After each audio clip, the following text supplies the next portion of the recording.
నాతోటి సోదరిమణి స్థానిక ఎమ్మెల్యే కోవ లక్ష్మి గారికి, అదేవిధంగా ఎమ్మెల్సీ దండ విఠల్ గారికి, జీసీసీ చైర్మన్ తిరుపతి గారికి, అదేవిధంగా కలెక్టర్ గారికి, ఎస్పీ గారికి, ఏఎస్పీ గారికి, శ్యామ్ నాయక్ గారికి, ఏఎస్పీ, అదేవిధంగా అడిషనల్ కలెక్టర్స్ కు, మరి వేదిక మీద ఉన్నటువంటి వివిధ స్థాయి ఉద్యోగులకు అందరికీ, పత్రికా మీడియా సోదరులకు సంక్రాంతి శుభాకాంక్షలను తెలియజేస్తూ, ఈ సంక్రాంతి, ఈ నూతన సంవత్సరం ప్రతి ఇళ్లలో సంతోషం ఉండాలంటే రోడ్డు భద్రత యొక్క పరిస్థితిని మనం తెలుసుకోవాలి.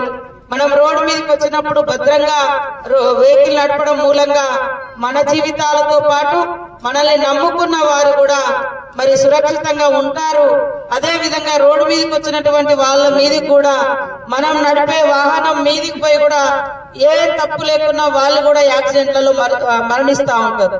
కాబట్టి ఈ యొక్క విషయాన్ని గుర్తుపెట్టుకొని వెహికల్ ఎక్కేటప్పుడు డ్రింక్ చేయకూడదు, అదే విధంగా స్మోక్ జరగకూడదు, అదే విధంగా మరి సెల్ ఫోన్ పట్టుకొని డ్రైవింగ్ చేయకూడదు. అదే విధంగా ముఖ్యంగా రోడ్డు మీదకి వచ్చినప్పుడు ఒక్కొక్కసారి మన తప్పు లేకున్నా ఎదుటోళ్ళకి గుద్దేటువంటి పరిస్థితి ఉంటది, లేదా సడన్ గా ఏదన్నా వెహికల్ అడ్డం వస్తే, సడన్ గా ఏదన్నా జంతువు అడ్డం వస్తుంది, సడన్ బ్రేక్ తోటి ఎగిరిపోయి ఎక్కడో పడి చనిపోతున్నటువంటి పరిస్థితులలో మరి వాటన్నిటి కూడా సురక్షితమైంది హెల్మెట్. కాబట్టి హెల్మెట్ అనేది ప్రతి ఒక్కరు కూడా ధరించాలి. మనం 1000 రూపాయలు ఖర్చు పెడతాం సాయంత్రం డిన్నర్లకో, లేకుంటే బీర్లకో, బార్లకో, కానీ మన బతుకును సురక్షితంగా ఉంచుకోవడం కోసం మాత్రం ఒక హెల్మెట్ కోసం మనము ఖర్చు పెట్టలేకపోతున్నాం. కాబట్టి దయచేసి ప్రతి ఒక్కరు కూడా రోడ్డు మీదకి బైక్ తో వచ్చిరంటే హెల్మెట్ లేకుండా రాకూడదు. అది మన భద్రత, మనకు అవసరం, మన ప్రాణ రక్షణ. అదే విధంగా అతివేగం కూడా అవద్దు.